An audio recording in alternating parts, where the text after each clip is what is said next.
I'm going to call this meeting, no offense, to order, I guess, if there is such a thing. And I think we'll start just with introductions of the executive board, and we'll hand the mic down to the far end, and we'll work this way. Dave Hayter, member at large. John Fernandez, member at large. Lakshmana Viswanatha Gobe Vish, member at large. Chuck Unruh from Oklahoma. What are you? I am Vice President of Finance. Many, many years. Thank you. I just needed to be reminded. I'm Randy Bauer. I'm the president for a few more hours of U.S. Chess. Kevin Pryor, Vice President. Mike Hoffpauir, Secretary. Renee Bartlett, Executive Director. And we're trying to find Leela. So we got a bunch of people who have text messages headed her way. So we do want to, keep this moving so you all have a chance for any of the questions that you might want to ask. And then, of course, there is a awards and recognition reception at 4 o'clock, and it's at the Riverwalk, right? Riverwalk, and Renee says it's right down the hall, so we'll all follow Renee. So the first order of business is if there is the opportunity at this meeting to elect up to an additional 5 delegates. There's not a requirement that we do so. There is a requirement that those who are able to be nominated and then elected have to have been a delegate at one of the annual meetings within the last 5 years. And I see Mike Neatman, who is the chair of the Elections Committee, and I suspect he has a list.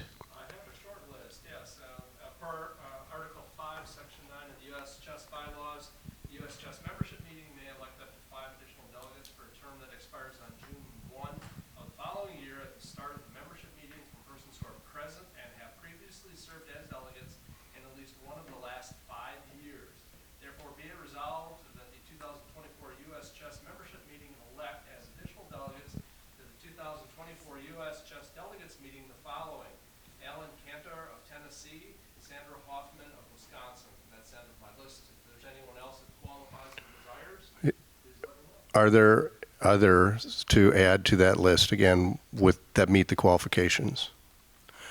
Seeing none, generally we have just done this by acclamation unless there's someone who wishes to have an individual vote on either of those members. By unanimous consent, we'll accept the nominees as delegates. Hearing no objection, it is so ordered. Next order of business would be any motions from the membership meeting, which would then get advanced to the delegates meeting. And my understanding, Mr. Secretary, is that there may be 3 of those. Is that correct? Do you want to, I'll let you do the secretarial duties here. Okay. Thank you. Dan, you can bring up the first of those extra motions.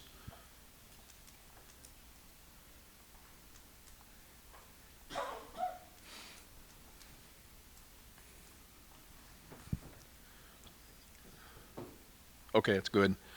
Okay, this particular motion is suggested from here on the executive board.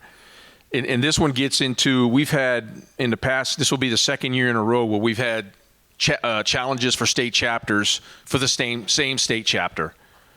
And what this motion proposes is to put some control into this process so that when a challenge comes in, it gets reviewed by the executive board, and the executive board can look at it and say, this is substantive. It represents a significant issue that has not been addressed in the past year, and therefore it should be advanced and go to this body of delegates.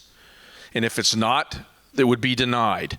But in effect, it proposes a 3-year waiting period or cooling off period, if you will, so that if a challenge comes in, you got to wait 3 years before you can challenge again, unless there is that substantive reason why the challenge should be reheard before this board of delegates.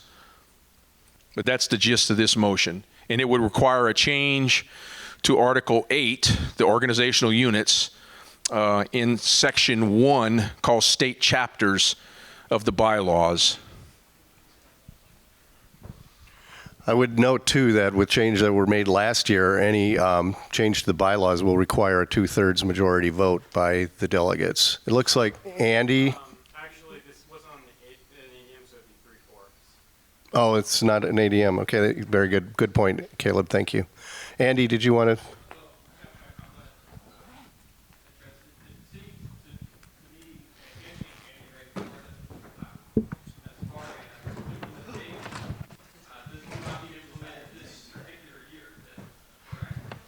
I'm sorry, yeah, I didn't hear your question.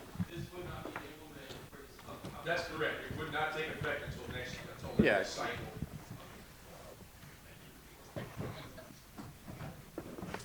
And even if it was in effect for this year, I'm pretty confident the board would have voted that these are substantive issues that need to be addressed. In the back? Can you speak up? The executive board. The executive board is. Any other discussion? Yes. Daniel Cerny, New Mexico. Question, why is it EV before states and affiliates? Wouldn't it normally be states and affiliates first, then the EV to verify that? Or is there more explanation? No, because what happens is the office receives the packets from affiliates that want to challenge or to become, for example, in a state that doesn't have a chapter, the packets come to the office. Then the office sends the packets to the executive board, so we can take a quick look at them. Then we pass it to the States and Affiliates Committee and request a review by the States and Affiliates Committee and a recommendation to come to us by a certain date so that we can meet our bylaws requirement to be able to provide a recommendation to the delegates at least 30 days before the delegates meet. For states and affiliates, it's more of like a quick, is this meeting certain criteria, or are you making an assessment of the time? It's making an assessment of it at that time, to take a look at it, and because let's pretend, for example, that we get something next year, and from the perspective of the executive board, we kind of look at it and say, this doesn't really represent a substantive enough change. We're still going to let the states and affiliates look at it and have them provide us with a recommendation. We're just not going to kill it right there and say that's the end of it. Okay, so you won't necessarily decline the challenge, but just have your initials. Not necessarily, but I mean, we have to remember States and Affiliates is an executive board appointed committee that is to advise the executive board. So ultimately, that would be up to the executive Yeah, board. so if they came back, for example, and said, we don't think it's a substantive enough change, then we would probably recommend that this not be on the agenda for the next year. Okay, that's what I'm saying. Yeah. Point of information. State your point. Why are we mentioning the states and affiliates committee in here? Because the bylaws doesn't create this committee, so it seems kind of weird to mention it there. Why can't the executive board just ask the committee for its opinion, and then the executive board make the decision? Because we want to make it clear to the delegates that we're being, that we're providing it to this other committee to take a look at it. That's why. Yes. Further to that point, the states and affiliates committee is not mentioned in the motion, right? Correct. It's only in rationale, isn't that right? Right. Yeah, that's right. Okay. All right. I forgot to bring my glasses, so I'm just going to. It's okay. It's okay. I forgot mine too. Okay, any other discussion? Then let's put this to a vote. All in favor, raise. Just to putting it on the agenda. Yeah, right. I mean, it's right. It's got to go to the delegates, obviously. All at the membership meeting, though, members, all those in favor, raise your hand. Opposed? Motion carries. And next motion, Mr. Secretary. Yes, Mr. Mr. Chairman, as the co-chair of the Bylaws Committee, I'd like to point out that now that this has been approved here, where it will go in the agenda is at the beginning of new business. Right, correct. That's where this motion will appear on the agenda tomorrow. And any other, if there, Any other motions that are passed here. right, Yes, sir. exactly. Yeah. Okay, go ahead and, there you go.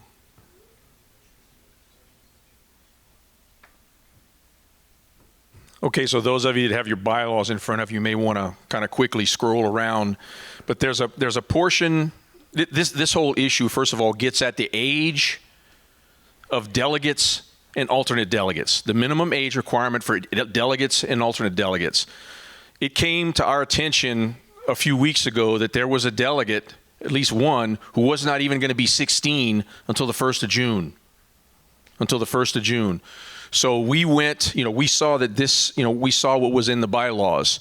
So we went to, we sought legal counsel because on the board, our impression was that the way the bylaws read right now is that you got to be 16 years old to be a voting member. And then the next sentence says all delegates and alternate delegates are voting members. Legal counsel advised and said that sentence trumps the age requirement. It does not define the age of a delegate and an alternate delegate. It literally trumps the 16-year-old age requirement. So we said, well, we need to fix that. And the proposed fix is what you see here, which is to take that sentence that says all delegates and alternate delegates are voting members. That's understood because you get elected to this body as a member of the organization. But then to take that age requirement and stipulate it specifically within the bylaws, within Article 5, Section 2, so that the age of delegates at large and delegates shall conform to the specifications for voting members provided in Article 4, Section 2, which would then state that you need to be 16 years old as of the 30th of June, I think is what it says. But that would just move that and designate that age requirement right there. That's the motion. Is there a discussion? Clean information. State your point. So just to clear, this just is requiring delegates to be 16 to be able to vote in the election. No, because it's already 16 to vote in an election. Okay, any other questions? Discussion? Ellen? Just clarification, and in part to answer your question. We thought it was 16 before, and the problem is you discovered legally it might not be. So this is trying to return to the status quo we thought we had. Yeah, I would call this cleanup.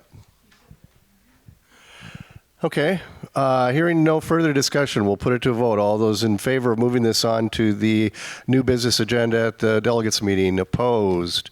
Motion passes. Mike? The next one, please.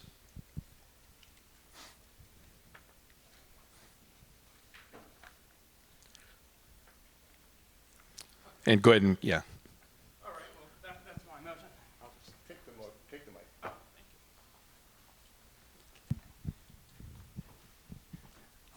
All right. So, as you're probably aware, I had a larger motion on the agenda to essentially rewrite the Blitz rules, and after discussion in the rules workshop, I'm planning asking the delegates to refer that to rules just because it looks like they probably need more time to check them, make sure it's all right, and I'm perfectly fine with that. However, there is this one part of it that it does seem would be good to go ahead and do now, which concerns Blitz appeals in a Blitz just game. And the problem there is that it says the decision of chief tournament director shall be final. Now, that seems to suggest you cannot appeal to U.S. Chess. That does not make sense, and it's not really how it's intended. The TD tip tries to suggest that's the case, but that's actually contradicting the rule. So this is just going to clarify that, if a decision goes against you at Blitz tournament, you can still appeal to U.S. Chess, and of course, if it's an assistant TD, you can still appeal to the chief TD. The point, which the purpose of this rule originally was to prevent you having an appeals committee or specially delaying the tournament, which, makes sense, but it's not entirely clear.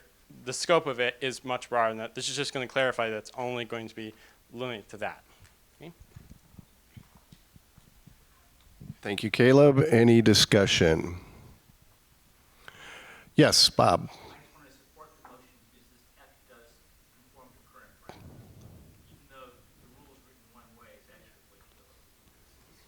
Okay.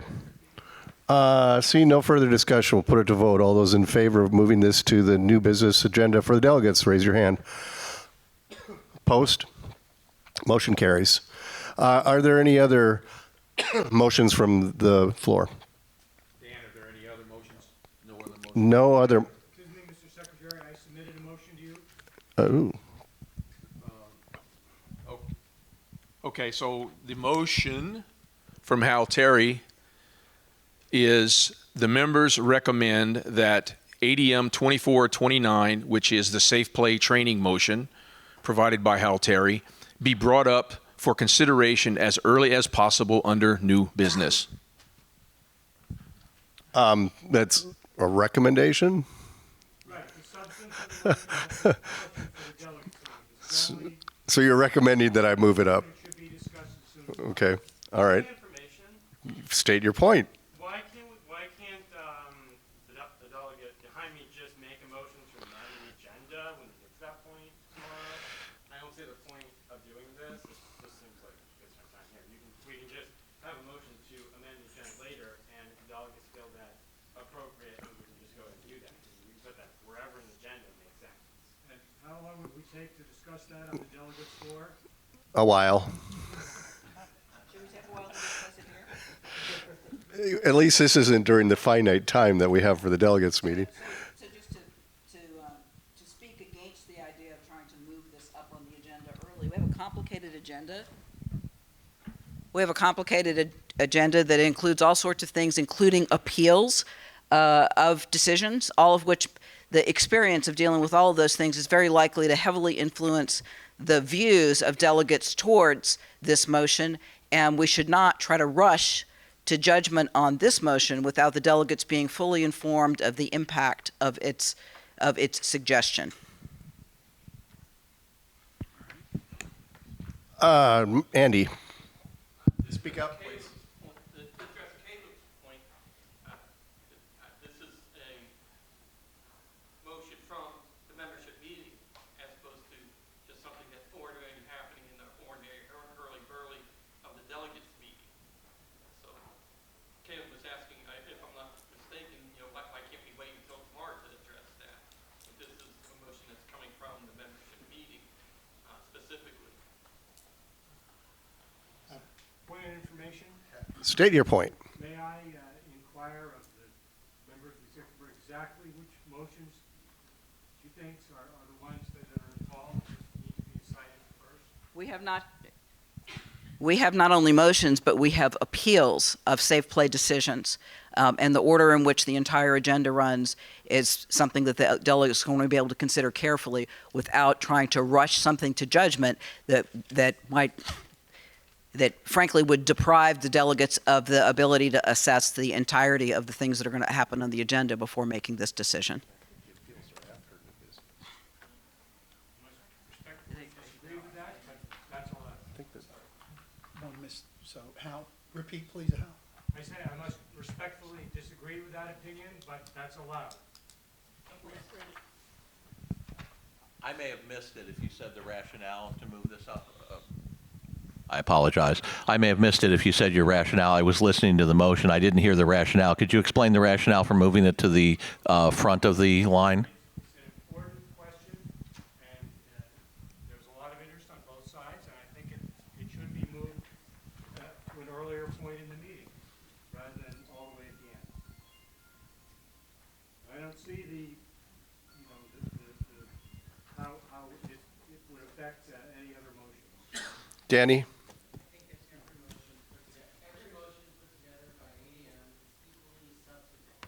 Therefore, whatever is listed as currently, the reasons that are there, we should not be sitting here or delegates can agree, or the president can agree, to move it up later as we approach the delegate. Yeah, I mean, if you think, I tend to agree with you. If you think about this, Hal, this is now a motion that would be then debated by the delegates, and it would go in new business at third in order now. So it's not going to come. It can't come earlier in the agenda the way you're doing it. No, the motion only says as early as possible. It's not possible for it to go ahead if the other Okay. which have already been passed. All right. Okay. All right. Well, any other further, Alan? I object to moving this up because I have other motions that I think are just as important as this one that would then be superseded.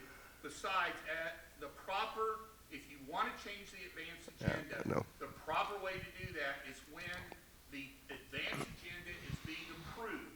If you think we ought to change the advance agenda, then you make a motion at that time during the meeting tomorrow for the delegates to change the agenda. Those are the people who can change the agenda, not this meeting. Yes. I disagree with that 100%.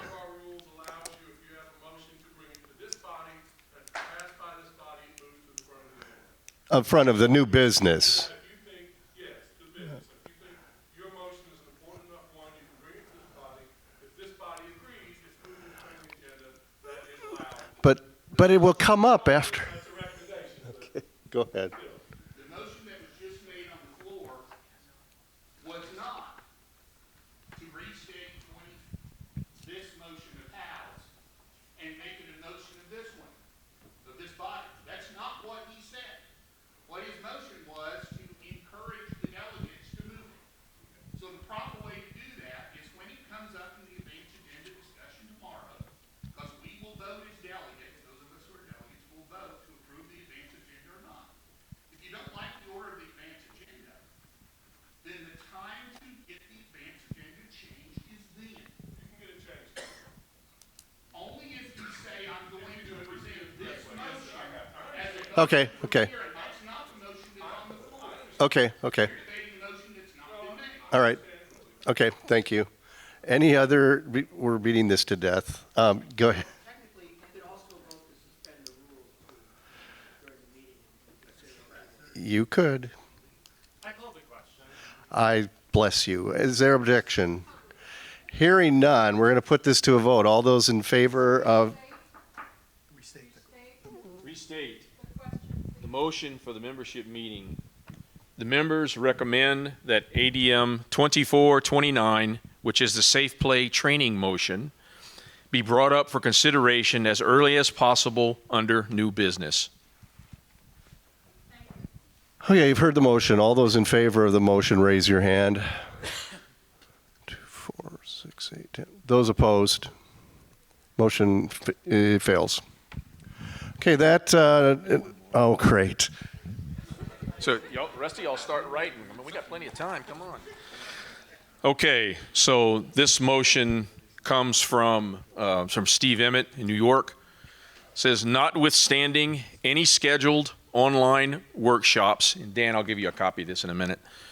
The membership is in support of having an in-person rules committee workshop during the normal period of workshops preceding the annual delegates meeting. And I asked Steve, are you talking about this year? He said, no. He said, for the future. So I'm gonna pass this paper to Dan now. Steve, did you want to speak to your motion? Speak up.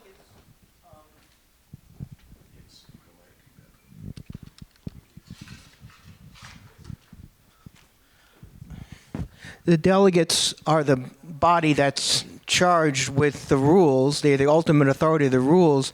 And we didn't have an in-person workshop. We had an online workshop. But we usually have an in-person workshop, and the value of having an additional in-person workshop is you can refine ADMs, you can reconsider them, you can withdraw them, and you can see how they will float at an in-person workshop. And I think that's an important part of the workshops, and to not have it kind of maybe deprives an opportunity to review ADMs that might be considered, even to have new ones addressed, at the meeting, which can be, the new ADMs can come as new business right from the workshop. So we didn't have that opportunity this year. Thank you, Steve. Caleb?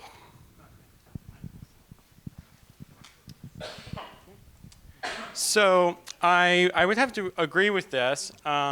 So there are some workshops that we are going to have to move online just because we are going to have to condense the schedule because we're going to have 2 rounds on Wednesday starting next year, okay? So, but rules is one that it is useful to have. In-person meetings generally are a lot more effective in getting things accomplished than online meetings. And rules workshops are not just informational. We're actually we are often dealing with motions, we're discussing them, and there's changes that can come up from that. There's ideas that come from that.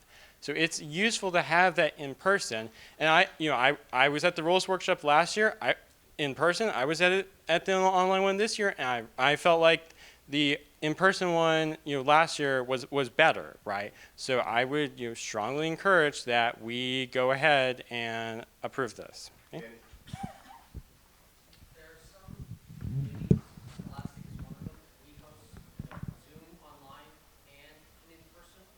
One of the reasons we get different forms of feedback and different contexts, different types of meetings. The Zoom one is mostly so that people all around the country can follow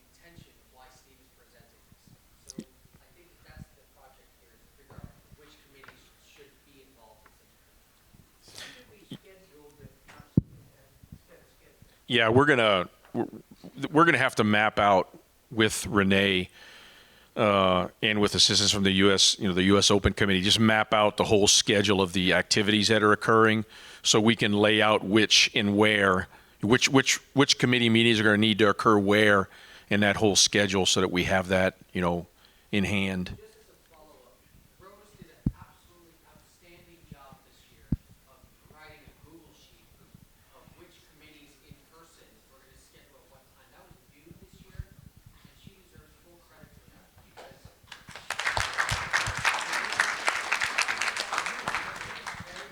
I saw fun.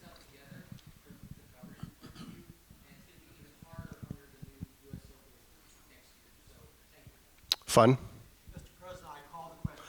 Question's been called. Is there objection? Hearing none, we'll put this to a vote. All those in favor of moving this to the new business part of the delegates' agenda, raise your hand. Opposed? Motion passes. Yes? State your point. This doesn't ask the delegates to do anything. Why is this going on to the delegates meeting? Because it doesn't ask the delegates to do anything. Well, we've already passed it, Alan, so. But that's not what it was at. This motion just says, this is the sense of this meeting. So it doesn't have a question addressed to the delegates to do anything. Well, it's been, you can raise that point of order when it comes up on new business, but it's been passed. Okay, I hear you. So let's. Okay, so now's the time when we'll entertain questions or comments from those that are here at the membership meeting. Then after that, I have one other thing I want to bring up before you all. Randy, there's one piece of information I'd like to share first. All right, I and a few other people were a little bit late getting here today, and it's because we were COVID testing, because we found out that someone who played earlier in the week and was in attendance, at least at the Women's Committee workshop yesterday, has tested positive for COVID. I shared that as a piece of information in case you've been exposed or are concerned about testing or masking.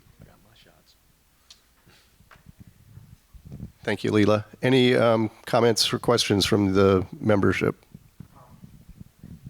No, hold on, Dan.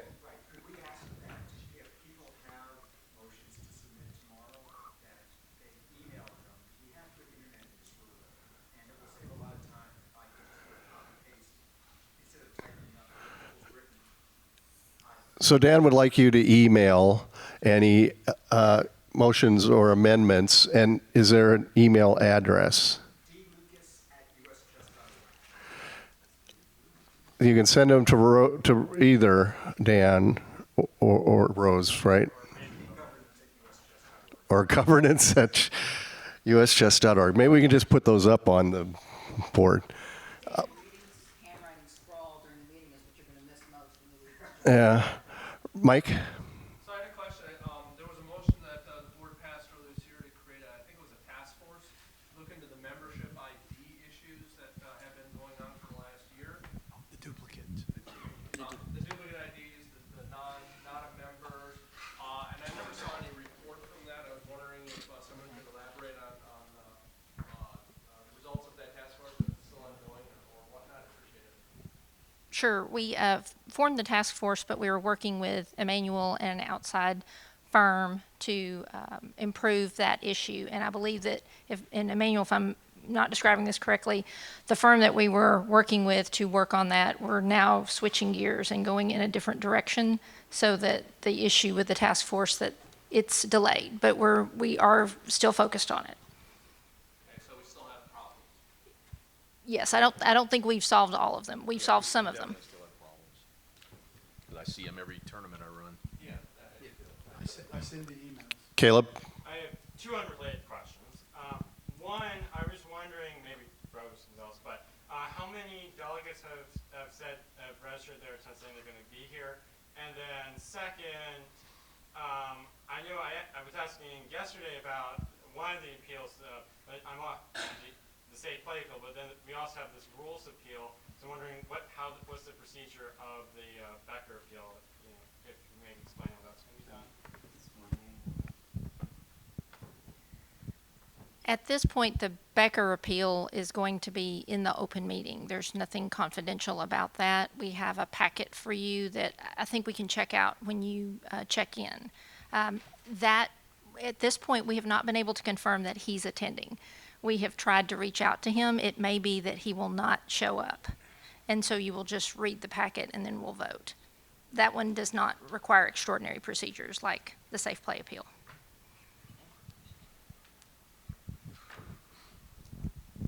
Seeing no other questions, I want to take a minute. I think most of you probably know that Dan Lucas is going to be leaving us for greener pastures. He's been the Senior Director of Strategic Communications. I joined the Executive Board in 2004. There was no way to know just how important Dan Lucas would be to the growth and success of U.S. Chess when he was hired as Director of Publications the next year in 2005. He came to us after an award-winning stint as editor of the Georgia Chess News. It was clear that Dan could handle the technical parts of this job. He served as Chess Life editor from 2005 through 2018. His tenure is the second longest in our history, with only Bert Hochberg serving more time in that role. But Dan has a really skillful way of managing others, and he is a steady person. He's got a great demeanor, and I think that has really cemented his legacy within the organization. Those of us who have worked with him just think he's just a really great guy. So he led a thorough revamp of our publications. He brought them into the 21st century, kicking and screaming. And he oversaw our first steps into digital media with Chess Life Online, our social media channels, and YouTube, where there's a lot of really good content if any of you have not perused that. He was then promoted to Senior Director of Strategic Communications in 2018. He helped successfully guide the organization through COVID-19. We've had record-setting growth in membership in recent years, and I think Dan has been really an integral part of that. The other thing is that Dan has been really good at developing the other staff that work for him or under him, the junior staff. He really cares about the organization. He cares about the people that he works with. And so that's why I'm pretty confident that the organization is going to continue to do well without him, although we wish we weren't doing it without him. And, that kind of prepare the organization for when you leave is really, I think, the mark of an effective leader. And I consider Dan a great friend, both to me and to U.S. Chess. And I think that U.S. Chess owes Dan a tremendous debt of gratitude for his service to the organization for nearly 2 decades.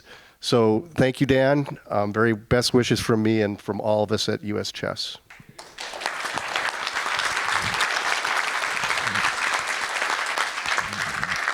Dan, do you want to say a few words?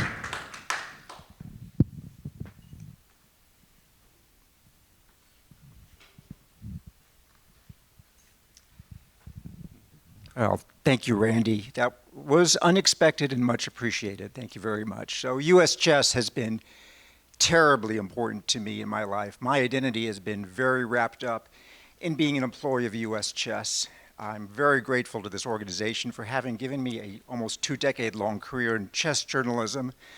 Who would have thought that someone who grew up in kind of a chess wasteland, almost 1,000 miles away from the headquarters of U.S. Chess, could end up having a career in U.S. Chess. And this organization made that possible for me. And again, I'm grateful. I will miss the colleagues I made. I will miss getting to know better some of my newer colleagues. And so again, thank you everybody for the support you've given me over the years. It's been a good ride, but it's time to move on. Thank you.